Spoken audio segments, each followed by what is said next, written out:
Welcome to the Real News Network. I'm Jessica Devereaux in Baltimore. On Thursday, the second official Canadian leadership debate took place.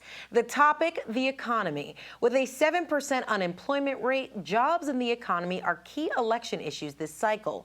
And with that comes talk about Canada's energy and environment.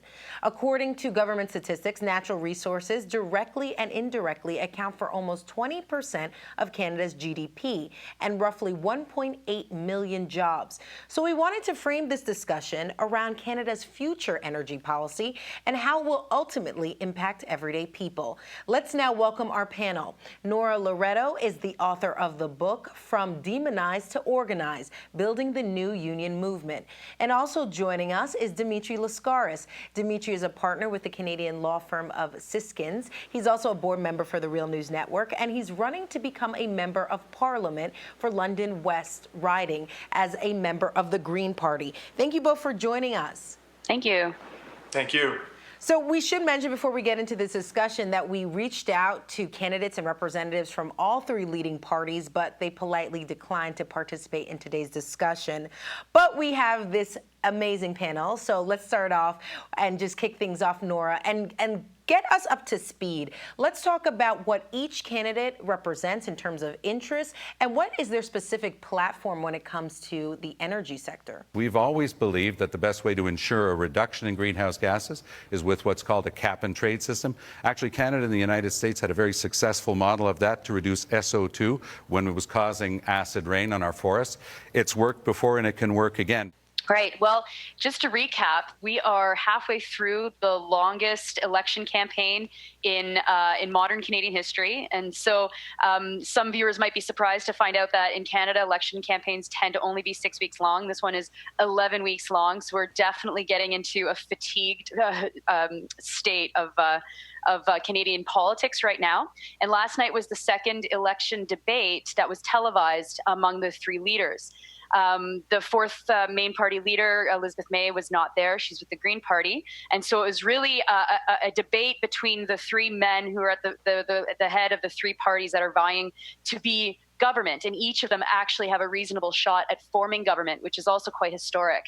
Last night's debate was focused on the economy. And in Canada, when we talk about the economy, it's almost always code word for talking about resource extraction. That kind of speaks to the fact that we've had 10 years of conservative rule that has seen resource extraction as being the most important engine of the Canadian economy. And so, not surprisingly, resource extraction played a pretty significant role, and energy policy played a pretty significant role in last night's debate. And after 10 years of a very, I think, extreme incarnation of a conservative politic, what we found is that the Conservatives are very comfortably occupying the right. They see oil in the ground as being there for our purposes, that we should be exploiting that to every extent possible, and we should be building the infrastructure necessary to exploit that resource. Because of that, the Conservatives have put all of their eggs into the energy basket, and I think that last night, one of the other candidates, I think it was Tom Mulcair of the New Democratic Party, said you put all your eggs in the basket and then you drop the basket. And that is kind of what's happened. With oil prices globally dropping, and then of course putting downward pressure on the Canadian dollar, a lot of Canadians are finally saying, well, maybe it's not so wise to have put all of the energy, I guess, of the government into exploiting natural resources for energy exports. But Nora, what's the alternative policies being put forth? Let's talk about the NDP and the Liberal Party just really quickly. Sure. They're basically saying that they will diversify the economy, that they want to use the low dollar to try and regenerate Canada's manufacturing industry. The Liberals have talked a lot about infrastructure spending on green infrastructure projects, though it would be financed through public-private partnerships. So the jury's still out on how good those would be. But what we have are the three parties that are very much close to each other that are trying to just say two different things of the same coin. The energy sector is important.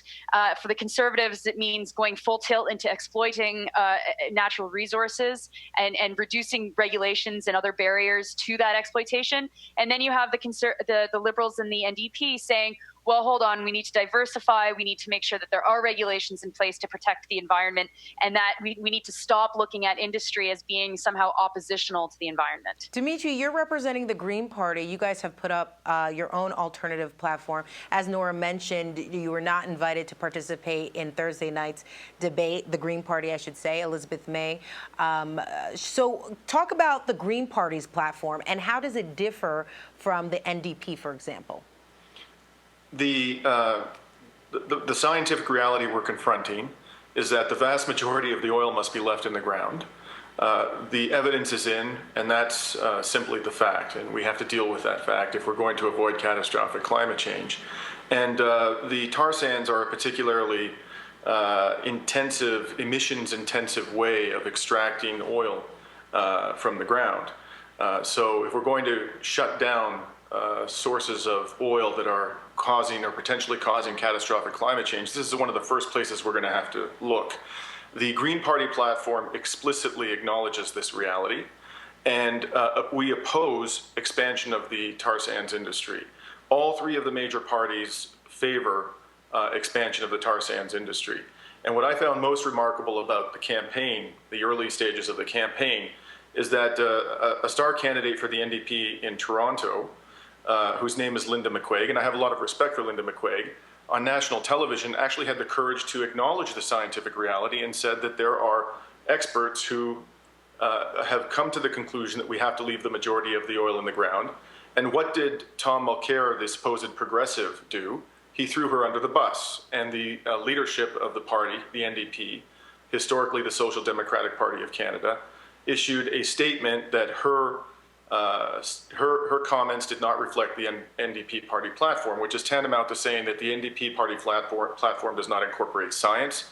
The NDP party platform does not incorporate ideas that are necessary to preserve the future of our children.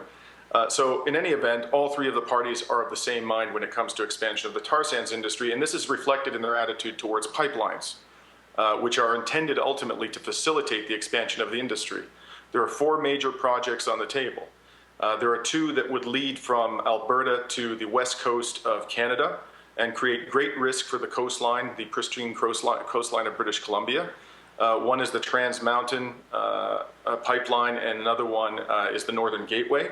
Then there is the Keystone XL pipeline, the one that's best known and the one that's created a tremendous amount of controversy in the United States, and rightly so. And then there's another one, which is in relatively early stages, called Energy East, which would traverse almost the entire country from Alberta to the East Coast and cross my province, Ontario, and in addition to potentially destabilizing the climate, threaten our precious waterways here. Where do the parties stand on these pipelines? Well, the Conservatives have never seen a pipeline they didn't love. The Trudeau-led Liberals have expressly endorsed the Keystone XL pipeline and refused to rule out Energy East. They claim to be opposed to the BC pipelines, but I think that's just an attempt to buy votes in BC where they have a good prospect of picking up seats. And the NDP refuses to rule out either Keystone XL or Energy East. The Green Party is unequivocally opposed to all four of those pipelines. But then, Dimitri, if you're unequivocally opposed to the pipelines and unequivocally opposed to expanding the energy sector when it comes to the tar sands, the question always becomes, then what about jobs? If 10% of the Canadian jobs directly or indirectly are linked to natural resources, that's a powerful economic engine. So some would argue that you're actually slowing down that engine. What would be your response? Yeah, well, let's first of all draw an important distinction, okay? Resource extraction, it includes a lot of things. It doesn't just include oil. It includes other commodities. It includes iron. It includes gold. It includes copper. So the let's not mix up the job numbers for resource extraction with the oil sector, the oil and gas sector.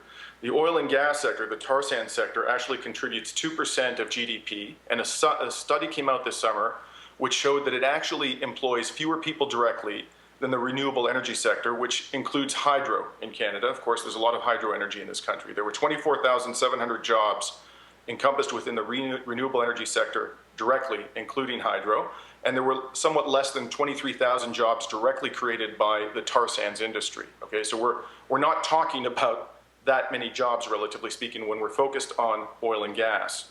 Okay. In addition, people believe here, most Canadians believe that 25 to 40% of our GDP is being generated by the tar sands industry. It's actually 2% of GDP. So let's just put this in context. Now, what people don't know is that for every $1 million invested in renewable energy, 15 jobs are created, whereas for every $1 million invested in oil and gas or fossil fuels, 2 jobs are created. So there's far more job creation potential in the renewable energy sector than there is in the fossil fuel sector. In Germany, which has a population that's a little more than twice the size of Canada's, 370,000 people are directly employed in the renewable energy sector. As I mentioned, here the number is less than 23,000 are employed in the tar sands sector directly. So the job creation potential in the renewable energy sector is enormous, and we've only begun to scrape the surface here. We derive less than 2% of our energy from solar and wind in this country. And people will say, well, we're not exactly bathed in sunlight, but neither is Germany. And Germany manages to derive 30% of its electricity from solar. So, as I say, we're scraping the surface here. We need to get beyond the fiction that renewable energy that investment in renewable energy would be job destroying. It would actually be massively job creating, and these jobs would remain. The tar sands industry depends entirely upon a finite resource. One day that oil will disappear, and when it's gone, what will be left is a toxic wasteland the size of the United Kingdom and 0 jobs. And if we end up destabilizing the climate, there will be no jobs for anybody that are worth having. As Greenpeace has said, there are no good jobs on a dead planet. So let's get real. Let's focus on the facts and the reality and the science, and accept that the true engine of growth in the future in this country for jobs is renewable energy. That's the industry of the future. All right, let's talk about the labor force, because I'm curious to understand what is actually going on with organized labor when it comes to the energy sector. I'm going to turn to you, Nora, because I know you follow this closely. Who are they throwing their support behind in this election cycle? Well, this is the first election that's been run under a new set of policies that very frighteningly restrict how third parties can engage in the election. And so on the good side, it banned donations limited donations from third parties, but it also severely restricts how third parties are allowed to engage, and unions fall under that third party legislation. The effect that this has had has been to put a chill within the labor movement on being as out as possible to challenge the leaders and to call for Canadians to vote for a particular party. So we've seen not that much coming from the Canadian Labour Congress, for example. There are formal and informal alliances within Labour to support the New Democratic Party. But by and large, unions tend to be on the anybody but conservative kind of side of the campaign. And so depending where you live in Canada, that would mean you might vote for the Liberals or the NDP, or in some of the ridings, the Green Party. When looking, though, at the relationship between labor and the energy sector is not highly unionized, but definitely is a lot of unionized workers within the energy sector.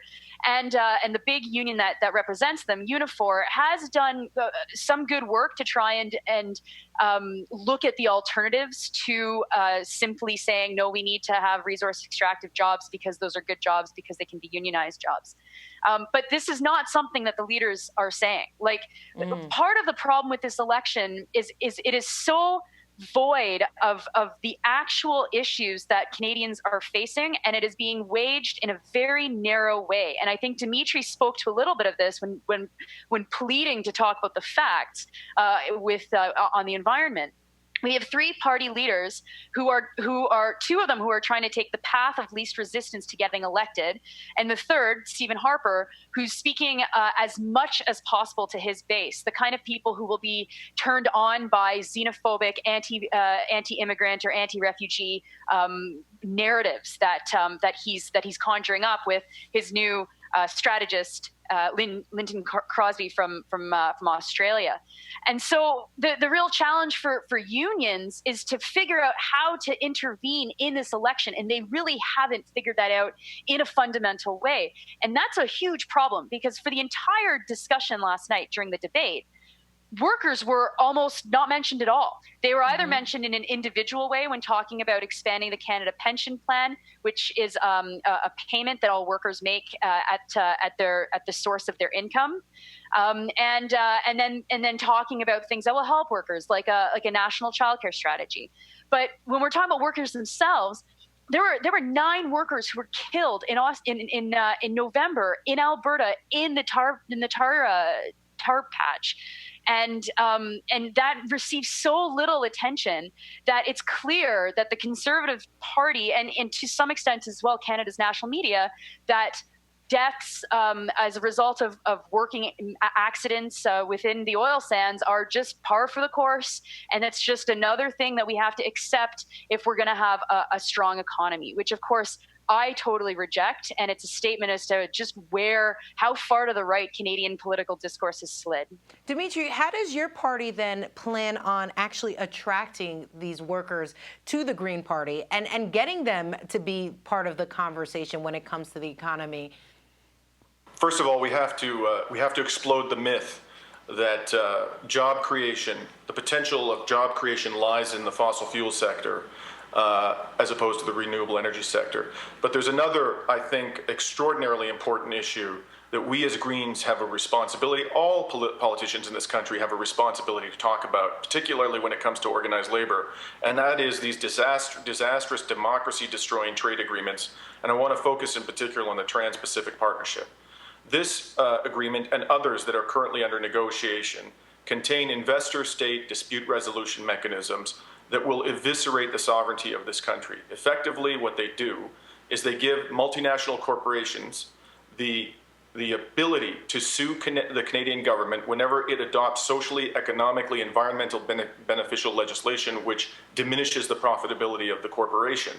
And what is truly alarming about these agreements is that those disputes will not be resolved in a court of law in accordance with the rule of law. Rather, they're going to be resolved in tribunals that are staffed by, get this, corporate lawyers. The very lawyers who earn oodles of money serving the interests of multinational corporations will sit in judgment on the Canadian government when it comes to deciding whether it should pay potentially multi-billion-dollar awards to multinational corporations for doing what it deems to be in the interests of its own citizens.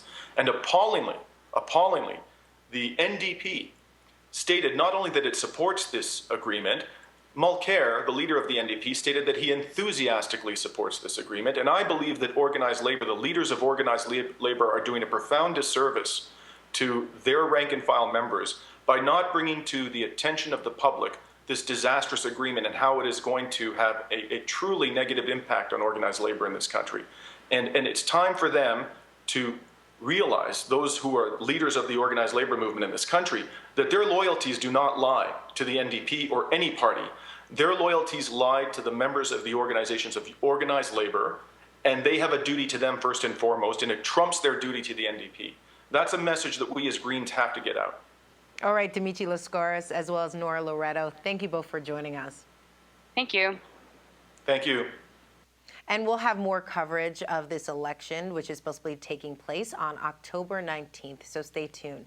And thank you for joining us on the Real News Network.